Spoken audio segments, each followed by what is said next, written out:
आपल्यासोबत राज्याचे कृषी मंत्री दत्ता भरणे सर, आज वातावरणामध्ये बदल झाला आणि शेतकऱ्यांची पेरणी देखील खोळंबलेली आहे. काय एकूणच त्या विषयी? खरं तर हवामान बदलामुळे ह्या वर्षी आपल्या सगळ्यांना माहिती आहे की एल निनोच्या प्रभावामुळे पाऊस आपल्या राज्यात कमी पडायचा असा हवामान विभागाचा अंदाज आहे. आणि साधारणतः आता 24 तारखेनंतर पाऊस जास्त पडेल असा अंदाज आहे. मी सगळीकडे महाराष्ट्रात पाऊस पडेल असा अंदाज आहे. आणि निश्चित प्रकारे हवामान बदलामुळे पावसावरती परिणाम आहे.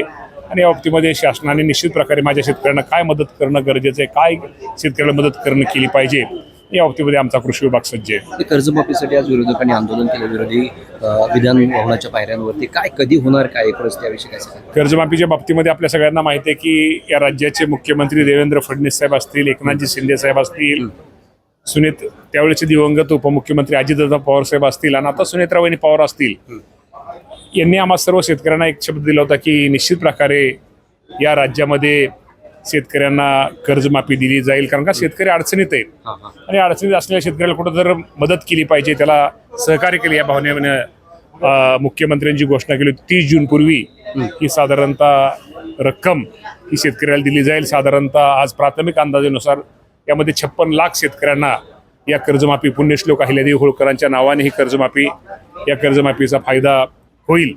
आणि साधारणतः त्यासाठी 36,585 कोटी एवढी रक्कम ही सरकारला निश्चित प्रकारे लागेल. परंतु या कर्जमाफीच्या अजूनही त्या बाबतीमध्ये काय दुरुस्त्या काय करणं गरजेचं आहे.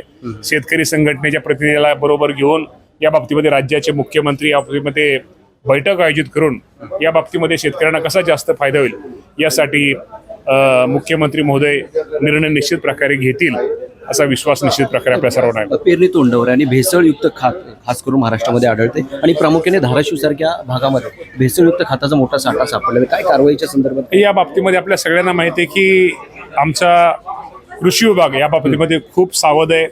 आणि या बाबतीमध्ये जिथं जिथं असे आपण जिथं भेसळ किंवा जिथं असे बियाणे किंवा खताच्या बाबतीमध्ये कोणी करेल तर या बाबतीमध्ये यांच्यावर कडकात कडक कारवाई केली जाते.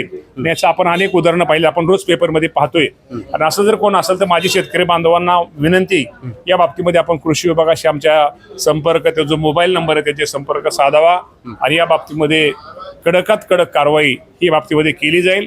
शेवटी माझ्या शेतकऱ्यांना बियाण्याच्या बाबतीमध्ये, खताच्या बाबतीत जर कोणी फसवणूक केली तर आम्ही ते खपवून घेणार नाही.